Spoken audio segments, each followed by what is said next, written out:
tiempo. Hoy, bueno, quiero presentar a nuestro invitado, el señor Horacio Houston, fundador de la Fundación Libre, fundador de la Resistencia Radio, escritor, ensayista, conferencista. Así que muchas gracias, Horacio, por este tiempo que vamos a compartir juntos. Estamos ansiosos de escucharte.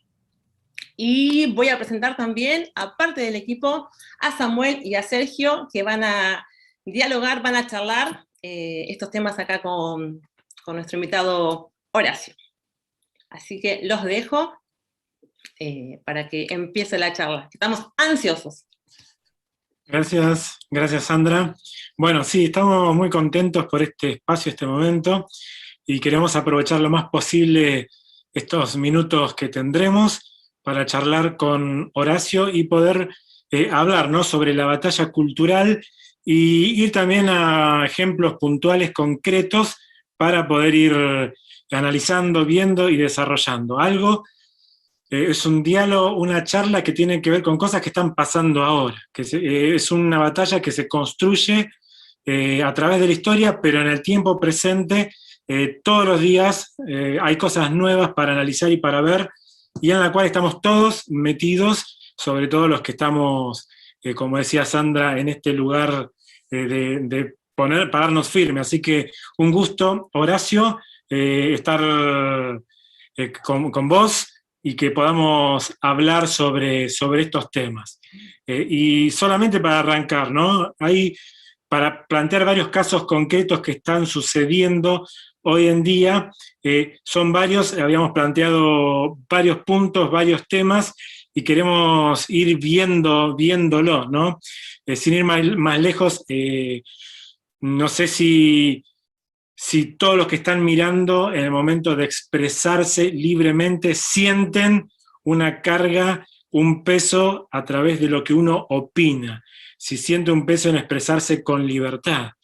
Si hay un peso en expresarse, en ocultar lo que uno piensa, siente, posiblemente estés pasando lo que muchos actualmente les está sucediendo cosas, y que necesitamos revisar qué está pasando, cómo nos paramos, cómo hacemos lo que hacemos y de qué manera nos afirmamos en lo que creemos y sentimos, pensamos y entendemos nuestra forma de ver el mundo y de actuar.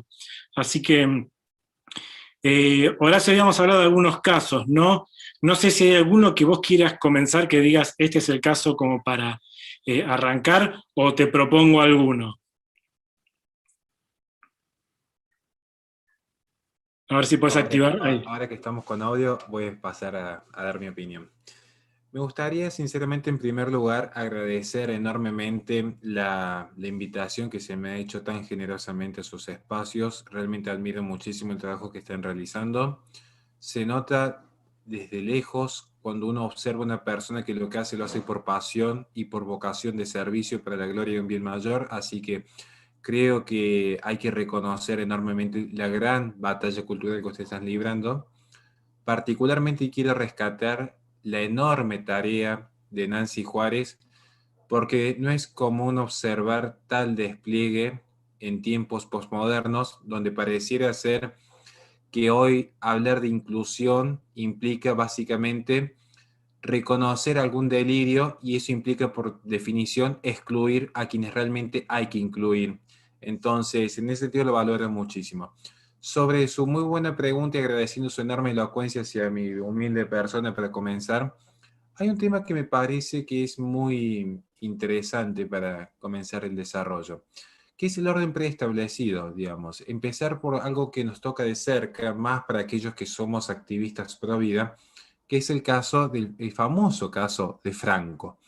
Ese padre que simplemente no quería ver a su hijo perecer en una clínica, digamos.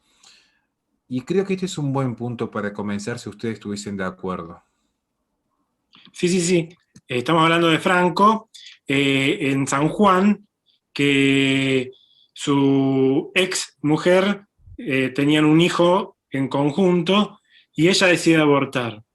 Él, ante la justicia, logra que haya una cautelar, y estamos en un proceso donde todos los días vemos novedades, así que los que están escuchando es el caso de Franco, que en las redes sociales los que siguen saben de qué se trata. Y justamente muestra, ¿no? Cuando hay dos posiciones encontradas sobre un tema tan crucial, ¿no? Exactamente.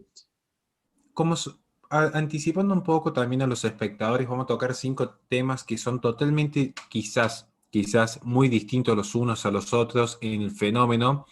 Van a ver que luego de hacer análisis fenomenológico, o traducido en términos sencillos, luego de analizar lo que se ve y lo que se percibe, vamos a también indagar lo que subyace, lo que está en la raíz. Y vamos a ver que los 5 casos que analicemos, partiendo ahora con el de Franco, guardan siempre un elemento en común. Y muchos van a pensar que van a decir, este es un hombre de derecha, entonces lo que hay en común es que lo que critique son políticas de izquierda. Les aviso desde ya para que se queden hasta el final, no es así. De hecho, soy uno de los mayores críticos que hay de este binomio izquierda-derecha, en cuanto a que no todo lo que es malo proviene de lo público, lo marxista, lo socialista, lo diferente. De hecho, la sociedad posmoderna desdibuja un poco estas líneas. Comencemos con el caso de Franco porque es un caso muy llamativo. Es un caso muy llamativo porque básicamente y a grandes rasgos, yo lo primero que pienso, al menos en mi afición como escritor, es siempre la realidad supera la ficción, digamos. Y esto que pareciera a veces un eslogan de algún canal de televisión, que uno pone una serie y aparece el famoso eslogan, bueno, acá la realidad superó la ficción, y uno ve los noticieros donde aparecen noticias realmente delirantes en alguna ocasión. Pero acá, ¿qué es lo que uno intenta transmitir? Acá hay una ficción. Miren, en tiempos de posmodernidad, para que se entienda, en tiempos de postestructuralismos, en términos más simples, en tiempos actuales, hay una corriente filosófica, podríamos denominarla postestructuralismo, pero llamémosle simplemente la filosofía posmoderna, para que se entienda muy simple. Esta filosofía posmoderna considera que no existe nada objetivo allí afuera.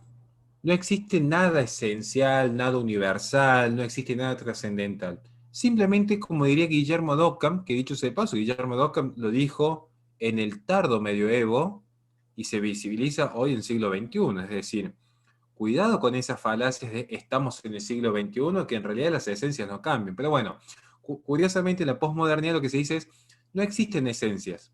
Y si no existen las esencias, ¿qué es lo que hay entonces en el mundo? Bueno, van a venir a decir lo que hay son entes. Pero lo que constituye la realidad para el ser humano, porque para la filosofía lo que importa es la relación del ser humano con el cosmos, consigo mismo, con la conciencia, con el otro. O sea, importa la historia de la humanidad, no el hecho natural de si en Marte de repente ha caído un meteorito que poco y nada le puede afectar al ser humano. Entonces, en esta concepción filosófica de la posmodernidad, lo que se dice es, no hay nada objetivo, entonces lo que hay, ¿qué es lo que es? El discurso, el verbo. Entonces, si lo que hay es solamente un discurso, entonces el discurso le dice a una persona, vos sos hombre, vos sos mujer, porque no existe nada objetivo que lo defina como hombre o mujer, el discurso también es el que va a decir, allí hay una realidad que se va a interpretar de la forma X, allí hay una realidad que se va a interpretar de la forma Y. Entonces, si uno ve de repente una relación de asimetrías de poder, porque se ejerce una situación de dominio, van a decir, bueno, esa asimetría se interpreta porque la realidad me dice es una lucha de clases, violencia de género. ¿Qué es lo que no importa en el caso de Franco? Y esto es lo que hice esta introducción para llegar a este punto que creo que es esencial. Creo que es esencial. Si nosotros partimos que en la filosofía existe lo que se dice que existe, por dar un ejemplo, se dice, bueno, a partir de que empiece el desarrollo de la conciencia ya hay una vida humana, no en el momento objetivo que lo puede marcar la medicina, sino cuando empieza el desarrollo de la conciencia, porque ya empieza el principio motor del desarrollo de lo que va a ser esa matriz del habla, digamos, del verbo. Si existe lo que se dice, entonces, lo que no se dice, no existe. Es lógico. Entonces, porque hay una aceleración en los que son, y ya lo vamos a tocar en otro caso, lo que es la cultura de la cancelación. Guarden estos conceptos para el futuro, digamos, para el próximo desarrollo. Pero existe lo que se dice, lo que no se dice no existe, desaparece. Vamos al caso de Franco. Yo invito a cada espectador que está viendo esta transmisión en vivo y que eventualmente luego la pueden ver ya como video, a que hagan el siguiente ejercicio. Busquen un solo proyecto de legalización del aborto inducido en el mundo en el que se mencione al padre. Uno solo. ¿Por qué? Porque se plantea la idea de que existe el derecho de la mujer sobre su propio cuerpo. No se menciona al nasciturus, no se menciona como niño por nacer. Curiosamente, el cuerpo jurídico en términos integrales ya reconoce que vive desde la concepción. Igualmente no voy a caer en la falacia del positivismo porque tranquilamente el cuerpo jurídico podría negarlo y aún así existiera esa realidad objetiva. Pero lo que voy yo es, estos proyectos emanan en tiempos de posmodernidad. Entonces, estos proyectos, como emanan en tiempos de posmodernidad, porque antes era impensado que viniese un poder legislativo financiado por una multinacional a legalizar el aborto, hoy lo que se dice en estos proyectos con mentalidad posmoderna es, bueno, ponemos el relieve la libertad. Entonces, ¿qué es lo que es la libertad? Lo que nosotros decimos que es la libertad. No importa si se hace mal uso o no del libre albedrío. No se menciona la virtud en términos de San Agustín. Lo que existe es simplemente el libre albedrío. Para la mujer, sobre su cuerpo. Por más que la ciencia y la realidad demuestren que no es su cuerpo, pero no importa, está dentro de su cuerpo, por lo tanto es parte de su cuerpo. O sea, es un salto ontológico impresionante. Ahora, ¿y el padre? Porque no existe una sola vida humana que no sea engendrada, a veces dentro de relaciones muy sanas y a veces, lamentablemente, en casos muy desfavorables, digamos. Pero la realidad es que la vida de uno es la fusión de dos gametos. Entonces, no se está mencionando a uno de los aportantes a esa vida. De repente, el padre existe para la cuota alimentaria, para la manutención. Y luego son las mismas feministas las que dicen no queremos ser objetivizadas, no queremos ser un objeto, pero es la que han reducido al hombre a ser un mero objeto aportante de dinero. En el mejor de los casos, si es que no le quitan el derecho a la vida al hijo que también ha procreado, en el mejor de los casos, digamos. Entonces, esto es lo que se pone en relieve en lo que es batalla cultural en este caso. Yo no quiero extender, pero digo, me interesaba rescatar este punto. Que la gente cuando ve estos casos dice, ¿por qué hay un papá que está clamando por algo tan básico que es no aniquilen a mi propio hijo? Porque objetivamente la realidad es que es su hijo, pero la ficción le ha dicho a la sociedad que en realidad es hijo solo de la mujer. Pareciera ser que es incubado mágicamente en el útero y por lo tanto tiene libre disposición. Lo cual también es una ficción, porque aún llegado a ese caso, supongamos que por un milagro se lograse insertar una vida en el útero de una mujer en pleno siglo XXI, cediéndole esa parte, aún así tampoco responden en términos éticos qué es lo que lo dota a la mujer de ese señorío sobre una vida ajena, que objetivamente es una vida ajena. Entonces, esta es la colisión que se genera, la realidad versus la ficción. Excelente. Podemos decir que si no hay nada objetivo, como planteabas, y lo que importa es el discurso, o de acuerdo a cómo yo veo la realidad o como yo la interpreto, depende también de quién es el que impone ese discurso y esa interpretación de la realidad.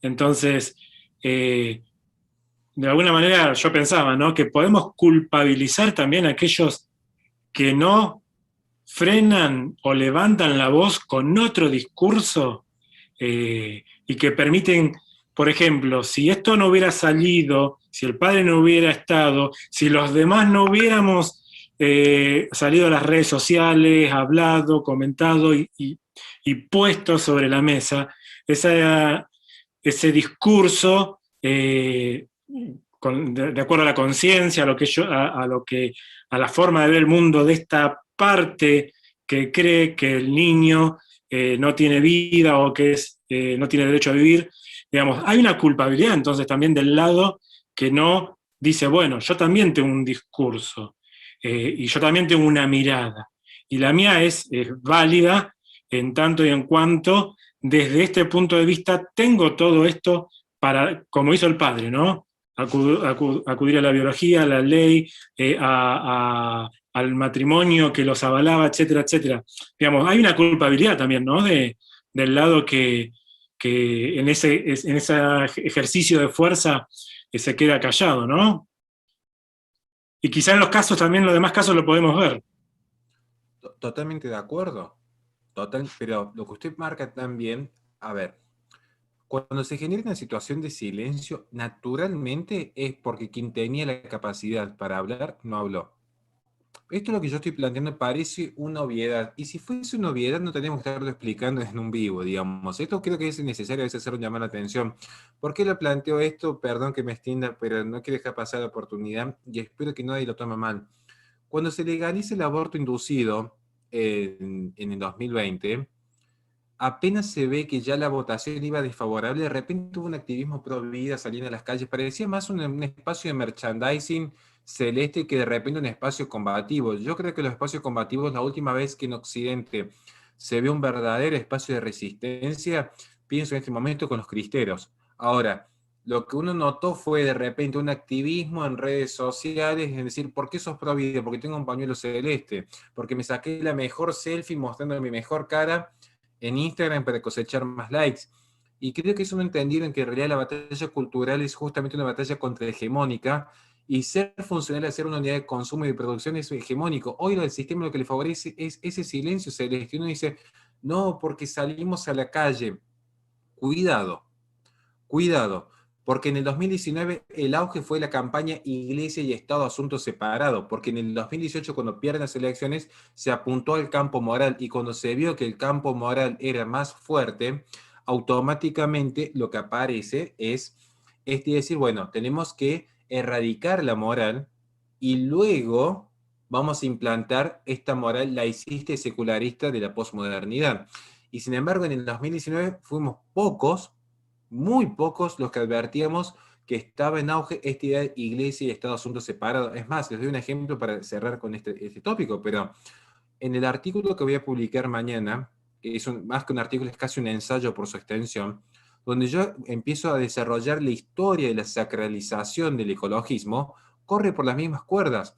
Para imponer una determinada forma de vida y de cosmovisión en la sociedad, era preciso primero desterrar el pilar moral de Occidente, particularmente la cristiandad, para luego que ese campo que queda vacío en términos de Pierre Bourdieu, ese campo que queda totalmente vacío, que es el campo de la ética. Cada uno crea su propia ética. Ahora, ¿por qué cada uno crea su propia ética?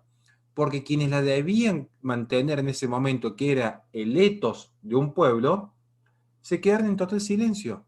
Dejaron pasar la oportunidad de combatir culturalmente. Y luego, cuando vieron que ya ha venido por los socialistas y que ya ha venido por los comunistas y que ya ha venido por los liberales, cuando vinieron por ellos ya no tenía nadie que los protegiese. Habían quedado totalmente desnudos. Lo mismo sucedió con la causa pro vida. Es lamentable el caso de Franco. Y lo más lamentable, que va a ser un caso de disciplinamiento, porque lo que se va a sentar en última instancia, yo estoy convencido que esto va a ser un caso que se va a volver una causa abstracta para cuando llegue a la Corte, pero aun cuando sea declarada causa abstracta en el fondo, la Corte va a fijar una sentencia que va a hacer reconocer lo que se produjo en el fallo FAL, la autonomía de la mujer. Es decir, acudir a la Corte, que fue la que introdujo el problema en Argentina con un fallo pretoriano, inconstitucional por donde se viese, porque era ejercer funciones legislativas, y acudir esperando que el mismo Poder Judicial que introdujo el problema sea el que lo salve a Argentina, me parece pecar de optimismo. Es mi visión, que soy bastante pesimista, pero quería dejar en claro esto. Acá el problema está en el silencio de los buenos antes que en el accionar de los malos. Y eso lo voy a remarcar hasta el último día de mi vida. Bien, si querés vamos pasando a un segundo caso. Sergio, si querés tomar alguno de los casos y mencionarlo. Sí, ¿qué tal? Bien, hace unos días atrás nos encontramos con esta noticia de España, el caso de Rubén Castro. Rubén Castro es un reconocido hombre transgénero, o sea, nació como mujer, pero pasó por un proceso de hormonización para adoptar la identidad de hombre, y de hecho la ley española le dio la identidad de hombre, tiene la identidad de hombre en su documento. Y la noticia mostraba al caso Castro como el primer hombre transgénero, no el primer hombre embarazado que dio a luz, pero sí el primer hombre que hizo público su embarazo y el alumbramiento de su hijo, ¿no? Y este caso me llamó mucho la atención, más allá de la sensación de la noticia, sino todo lo que planteaba este caso, ¿no? ¿Por qué? Primero porque tuvo que recurrir para quedar embarazado a suspender su tratamiento de hormonización, ¿sí? De hecho, no se hizo una mastectomía, o sea, no se extirpó, no se vació los pechos, sino que los conservó porque quería tener la sensación de amamantar a su hijo, ¿sí? O sea que mantuvo todo esto. Pero también hoy la ley española se encuentra con una situación bastante difícil de definir. ¿Por qué? Porque la ley española, que fue la que le dio la identidad de hombre, se encuentra ahora con que en las actas de nacimiento hay una mamá, está el nombre, hay que asentar el nombre del padre y el nombre de la madre. Ahora resulta que la madre tiene identidad por la ley española de hombre.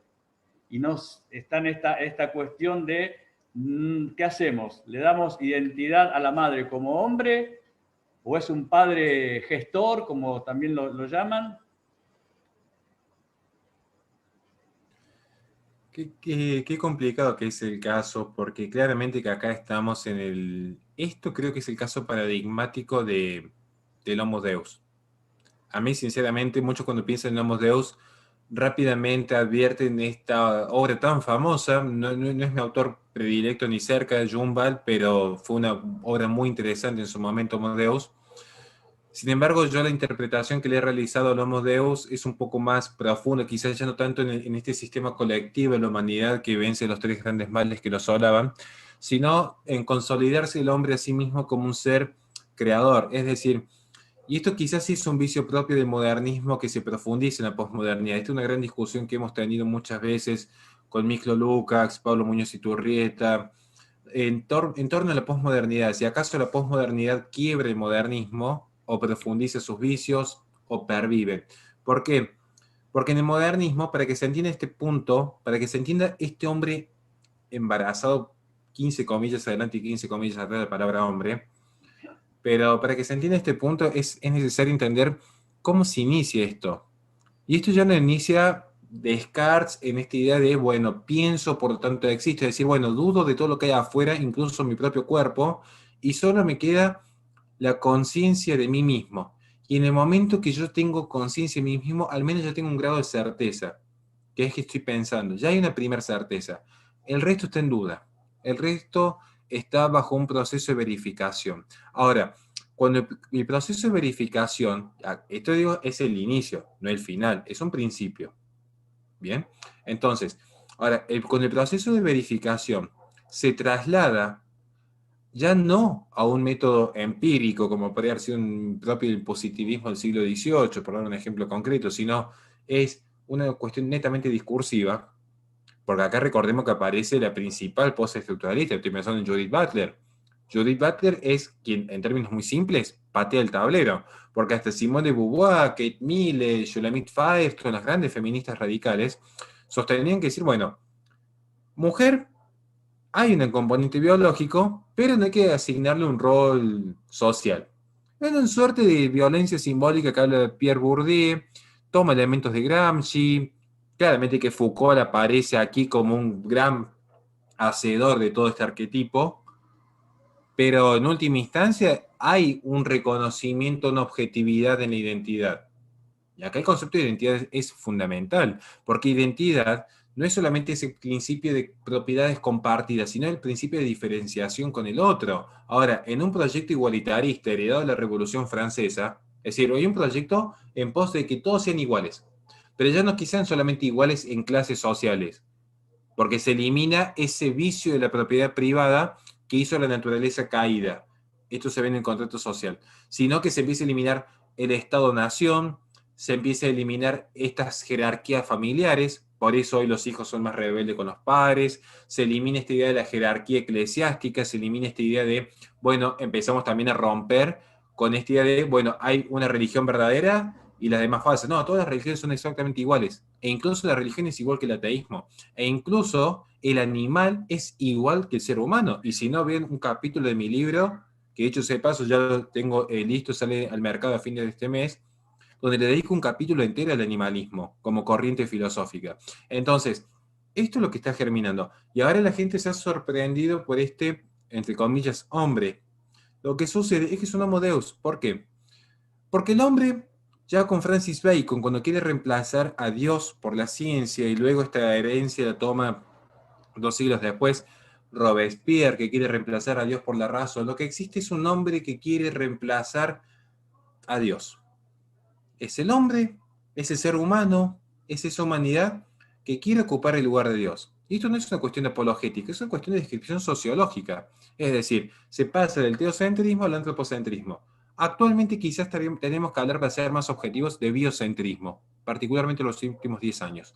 Ahora, lo que realmente importa en este caso es esa mujer, porque nació mujer, digamos, y bienvenidas sean las denuncias si a alguien le molestó esto, pero esa mujer ya no se reconoce como una creación.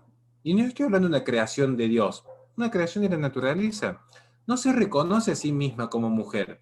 Entonces quiere ser lo que desee ser. Y este es el discurso hegemónico. Mucha gente habla de hegemonía pensando en el Estado. Cuidado, que los políticos hay de izquierda y de derecha. Ahora, yo veo el mercado internacional con IBM, Starbucks, Netflix, Disney, Nike, la NBA, la NFL, y el mensaje hegemónico sí es esta idea de el emprendedurismo, la mente de tiburón, del sí se puede, la sociedad del entusiasmo, la sociedad del sé quien vos desees ser, el sé libre, el vive hoy.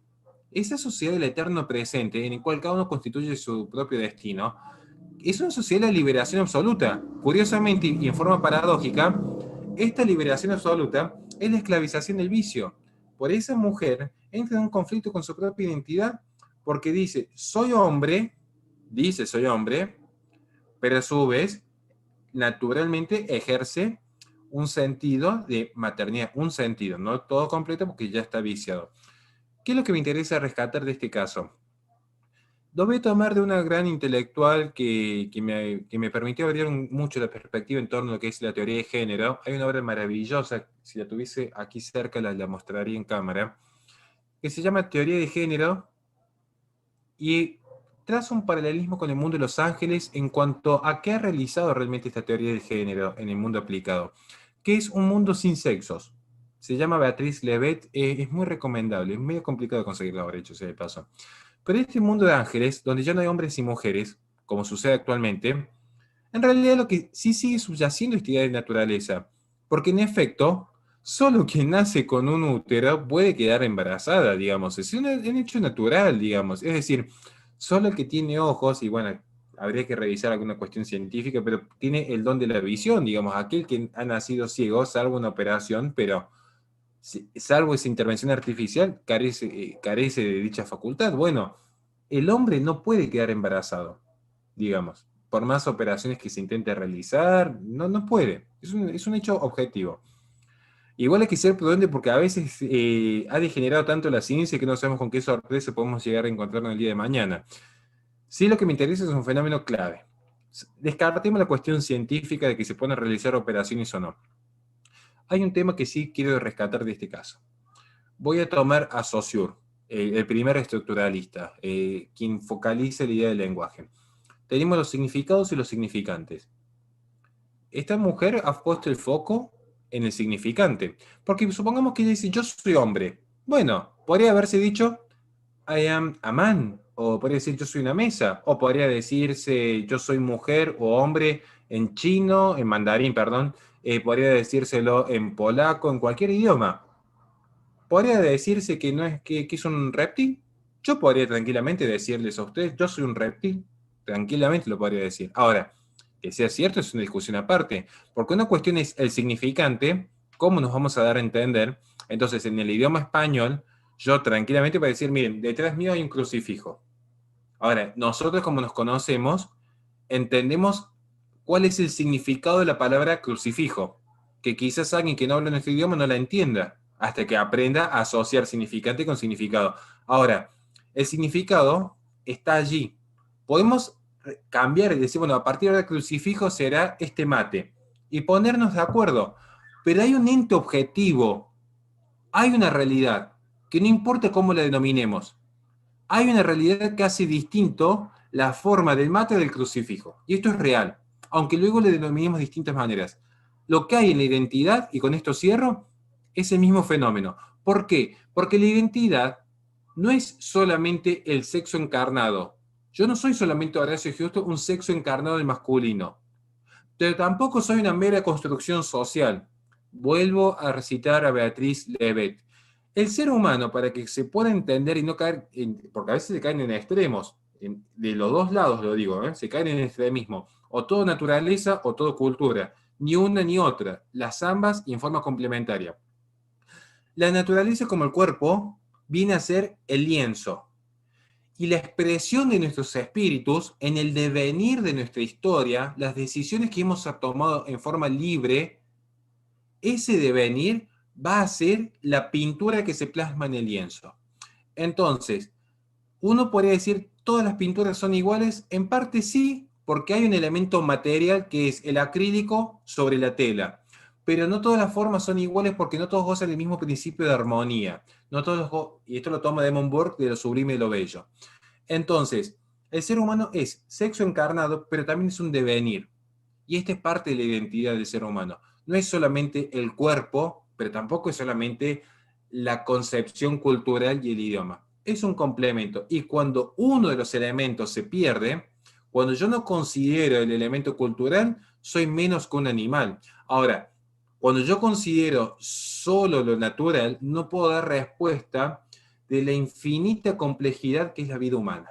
Por eso creo que no hay que perder de foco ambos puntos. Perdón si me he extendido.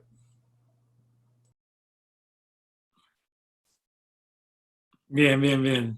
Sergio, ¿te quedó, cómo te quedó la respuesta? ¿O querés profundizar algo? Si no, vamos a otro punto. No, simplemente no, clarísimo. Y importante diferenciar esto, ¿no? que decía Horacio, ¿no? Este complemento entre lo físico también y lo cultural, digamos, que estamos hablando, ¿no? Y a mí me llama mucho la atención cuando se habla de este cambio de ideas y de perspectiva, ¿no? Como que se plantea hoy, que lógicamente se enfoca únicamente en lo ético y en lo moral. Porque siempre digo, si un piloto a 11.000 pies de altura decide que no son objetivas las leyes de la aeronáutica, estaríamos en problemas, ¿no? O, por ejemplo, cuando todo es relativo, según esta cultura, todo es relativo, hasta que me sacan el celular a alguien en la calle. Y entonces quiero todo el peso de la ley establecida y formal, digamos, ¿no? con esa persona.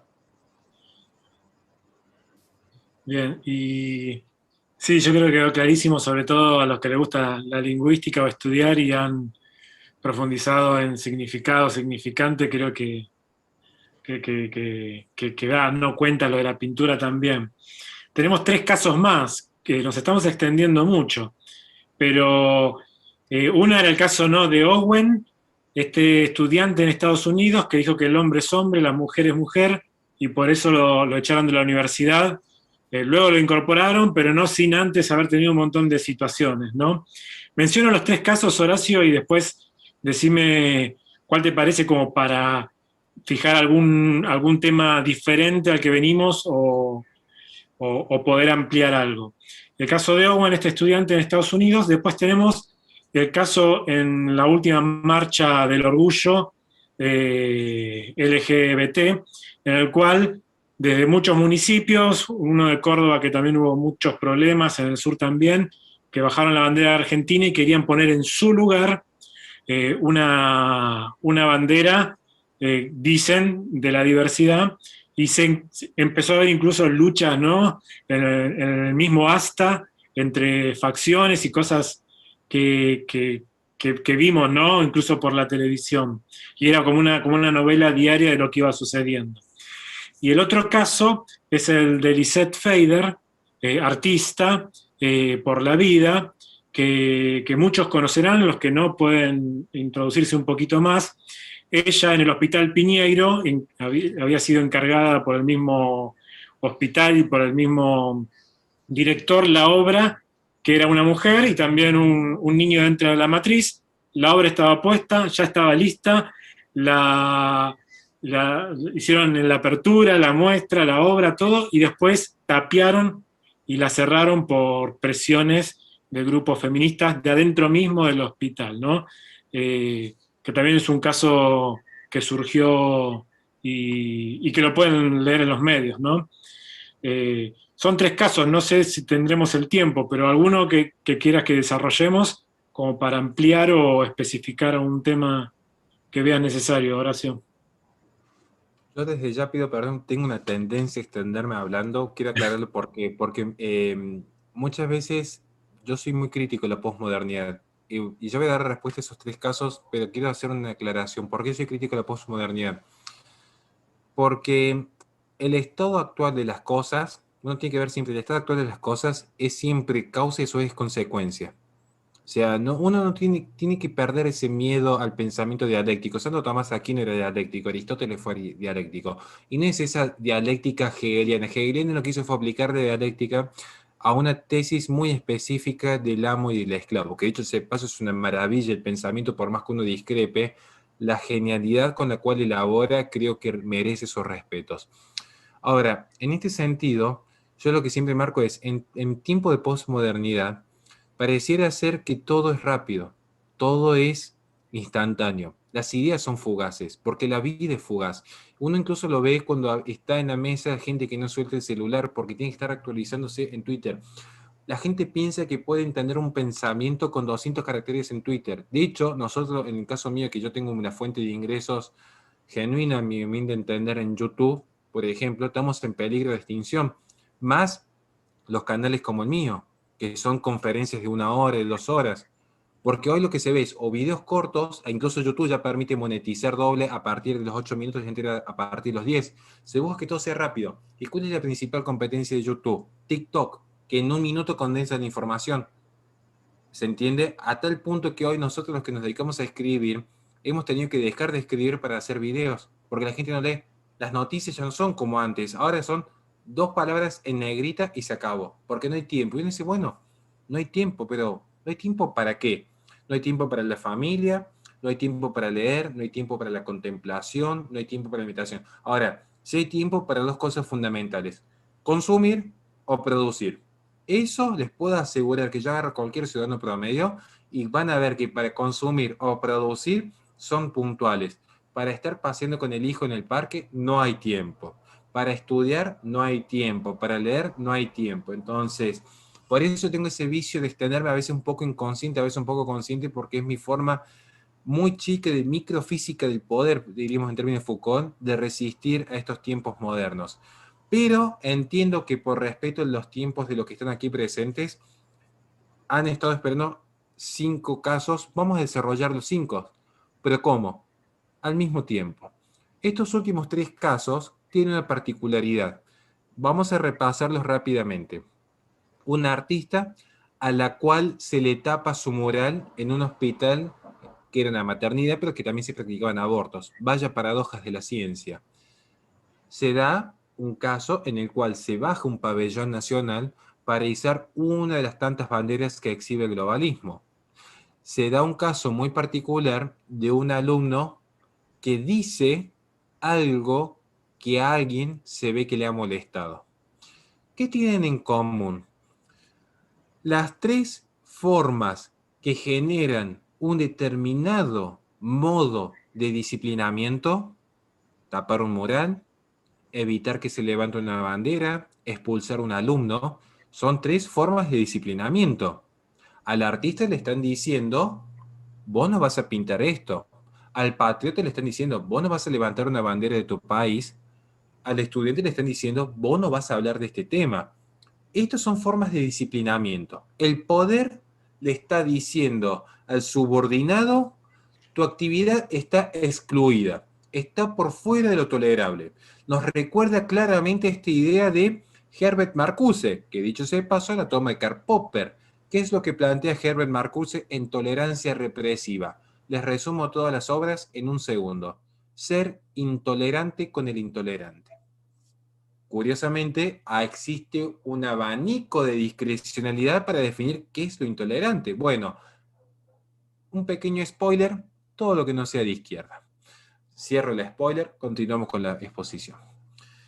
En este punto, lo que existe, en este punto específico, lo que existe es lo que Pierre Bourdieu llamaría violencia simbólica. Los 3 casos son casos de violencia simbólica.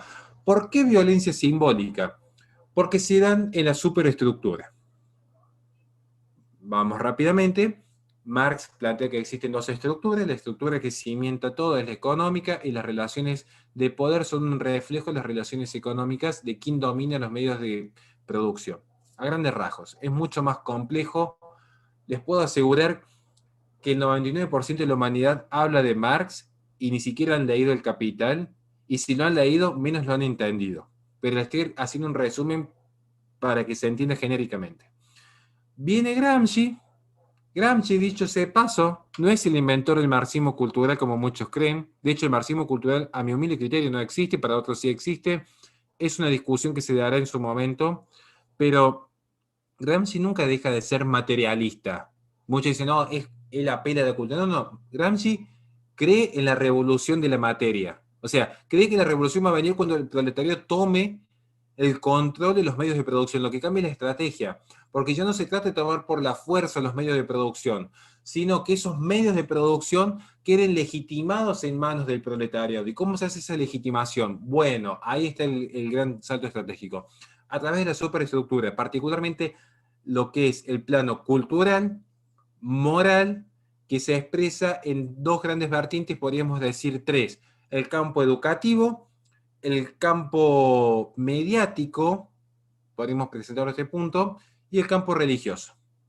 Es decir, quien domina estos 3 grandes campos domina el campo cultural. Quien domina el campo cultural termina imprimiendo esta cosmovisión en el campo moral. Y eso es lo que permite luego la validación en los cambios de la estructura del poder. Mucho más resumido y vamos de vuelta a los 3 casos. Lo que se plantea en Gramsci es cambia el concepto de hegemonía. Hegemonía para Lenin era marchamos separados, golpeamos juntos. Gramsci dice no. Hegemonía en realidad es el grupo emergente. Piensen en los Black Lives Matter, los ecologistas, los indigenistas, la Araucanía, las feministas, piensen en cualquier grupo. El grupo emergente desea imprimir su cosmovisión, la forma de entender el mundo, en una determinada comunidad.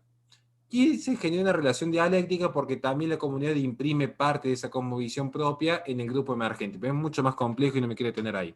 Ahora, ¿qué es lo que se da? Viene Pierre Bourdieu, toma este concepto de hegemonía de Gramsci, porque Pierre Bourdieu lo toma, digamos, pero en Pierre Bourdieu sí hay un cambio un poco más sustancial en cuanto a la cultura y la materia. Esto es importante tenerlo en claro.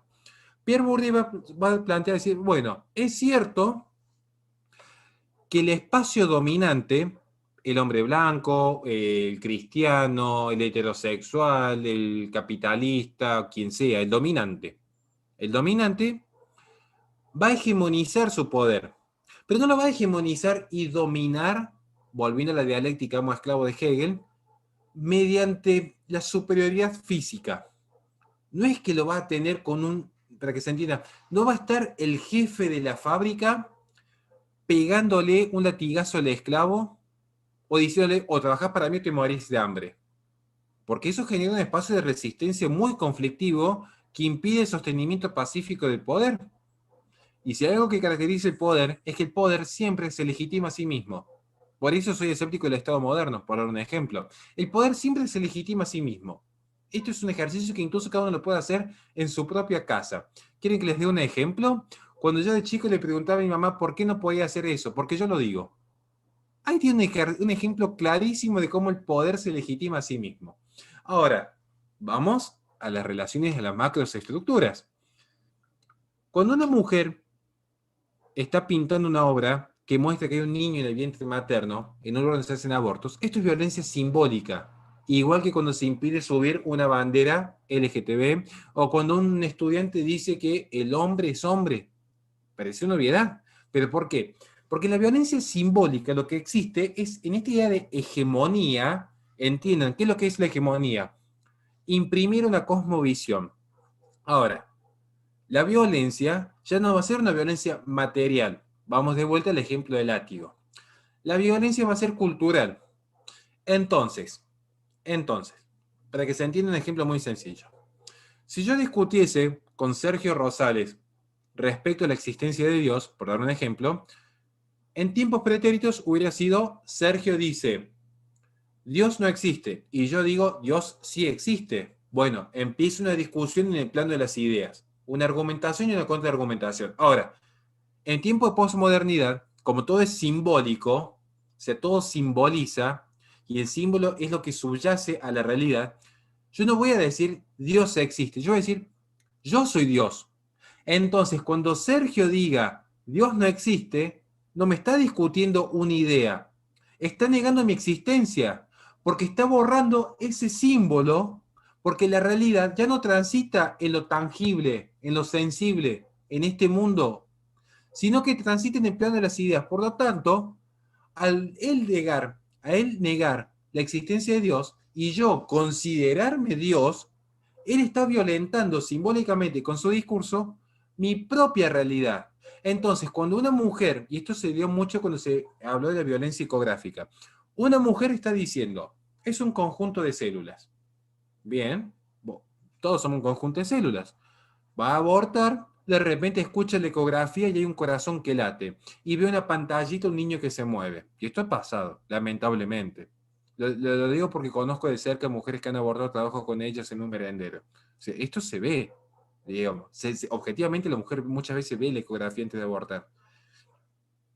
¿Qué es lo que sucede? Es una situación violenta. Y claro que es violento. Porque toda su vida estuvo convencido, como aquel delirante que cree que puede volar. Claro, de repente la gente le decía, no podés volar. Y cuando se arrojó un edificio se dio cuenta de que no volaba. Y se genera una situación muy violenta. Bueno, así también se genera un impacto muy violento. Esto incluso ya lo habla Lyotard cuando habla de la condición posmoderna. Pero se genera esta violencia. ¿Por qué?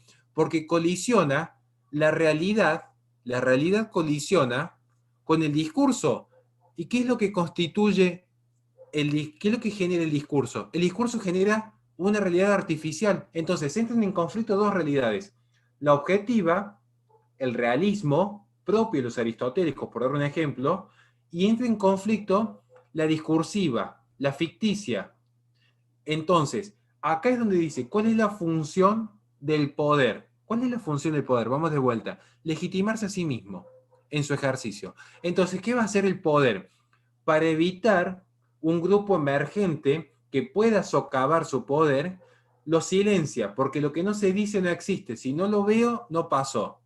Muy excusa de algunos borrachos de sábado a la noche, pero lo cierto es que así funciona la sociedad hoy día. Hoy en día lo que la sociedad dice, si nadie vio nada, no pasó. Seguí de largo. Estaba las grandes mentiras. Estaba en amarillo el semáforo, es la primera vez que me pasa. O sea, si no hay testigos, no pasó. Entonces, esto es lo que está sucediendo actualmente. Se tapa una obra de arte, se tapa una bandera, se tapa un discurso para que no emerja con los intelectuales orgánicos, no me quiero encontrar términos de Gramsci, pero para que no emerjan grupos de resistencia y el poder se sigue legitimando a sí mismo. Pero entra en una vorágine, pero hablar de lo que es la vorágine del poder en la posmodernidad sería materia de una hora más y creo que ya nos extenderíamos demasiado. Bien, excelente. Creo que como arrancamos hablando, a través de toda la charla llegamos al final y es como que cerró todo el tema de una manera increíble. Así que los que estuvieron llegando un poquito más tarde, les animamos a que escuchen todo. Y también quizás pueden ir al canal de Horacio, suscribirse también, mirar lo que tiene que ver con este tema y después volver incluso a ver este nuevo video y va a ser aún más enriquecedor. Excelente, la verdad que me quedo re contento por el equipo. Bueno, ahora estamos Sergio, estoy yo, está Sandra, Nancy. Es un equipo mucho más grande, hoy nos tocó justo a nosotros. Y la verdad estoy muy contento de parte del equipo, de esta posibilidad de escucharte, Horacio. Te agradezco mucho. De mi parte creo que quedo feliz, contento. Te preguntaría muchas cosas más, esto da para mucho, pero lo que queríamos decir creo que se dijo y fue muy bueno. Así que de mi parte yo voy diciendo hasta luego, Sergio, Sandra, los dejo a ustedes. Muchísimas gracias, Horacio. Sí, lo mismo, Samuel, Horacio, muchísimas gracias. Estaba leyendo los comentarios en el chat y todos contentos y esperando sin duda. Me parece que esta charla de hoy responde a muchas cuestiones que pasan por nosotros en este ámbito, en este contexto en el cual estamos. Así que muchísimas gracias, Horacio, por la claridad también de los conceptos. Sí, la verdad, gracias, Horacio. Impecable, impecable. Estalló el chat. La verdad que muy claro, como siempre, muy conciso, las ideas, y todos decían, ahora hay que empezar a leer, hay que empezar a estudiar, como que ahora creo que es vamos a empezar a leer, a estudiar, porque realmente es eso, es empezar a ver, a estudiar, a leer, no a ver videitos, porque es súper importante el hecho de leer y de profundizar todos estos datos que vos nos pudiste dar. Así que muy agradecidos, la verdad, todos muy contentos. Déjame leer, estuvieron conectados desde La Pampa, Lavallol, Temperley, Banfield, José Mármol, Santa Fe, Castillo, La Tablada, San Antonio de Areco, San Miguel, Neuquén, Esteban Echeverría, Colombia, República Dominicana y Francia. Estalló el chat, estalló todo, así que te agradecemos, Horacio, por este tiempo. Gracias también por haber nombrado a Nancy al principio. La verdad que bueno, gracias por haber nombrado a Nancy, por haber destacado esta tarea de Nancy de verdadera inclusión, ¿no? Así que muy agradecidos por este tiempo que hemos podido charlar. Y de México también, gente de México.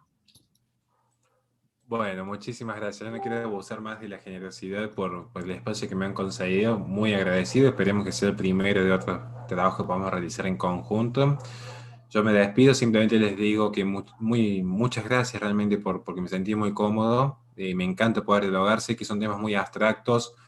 Sé que son temas complejos. Trato de bajarlo lo más que puedo a la realidad. En vivo me cuesta mucho. Quizás escribiendo, quizás en videos muy específicos en YouTube me puedo dar una licencia de tomarme tiempo, pero naturalmente me sale así y sé que no está del todo bien, pero créanme que me esfuerzo para que se entienda. Y lo único que les digo es, a los que están en vivo en este momento, mañana a las 12 de la tarde se estrena mi próximo documental, que es el primero en una serie que estaré realizando, más focalizado en los adolescentes, más que todo focalizado en los adolescentes, que es con distintos superhéroes. Yo soy fanático de los cómics, desde chicos, los videojuegos, las películas, explicar realidades. Entonces, el primer episodio es mañana con Flash, ese famoso héroe escarlata que corre tan rápido. Bueno, explicar cómo Flash es un paralelismo a lo que es la globalización y cómo la velocidad de la globalización hizo emerger el globalismo. A veces se preguntan, ¿qué diferencia hay entre globalización y globalismo? Bueno, los conceptos puntuales explicados en forma muy amena, muy estructurada, muy simple, para que ni siquiera tengan que tomar notas, simplemente todo en pantalla, videos, imágenes, efectos, un poco de humor también de por medio, para que sea mucho más llevadero. Así que mañana a las 2 de la tarde tenemos el estreno. ¿Y por dónde lo podemos ver, Horacio, esto? Todo en mi canal de YouTube. Siempre Horacio Houston. En Instagram, que escribo todos los días algunas palabritas, o en YouTube, que por lo menos son 2 o 3 videos semanales, así que por allí. Muchísimas gracias, Entonces, realmente. nos suscribimos todos a el canal de YouTube de Horacio Houston. Ahí está. Bueno, muchas gracias y nos vemos en la próxima charla. Sigan la página para estar informados de las próximas charlas que vamos a tener y les decimos hasta la próxima.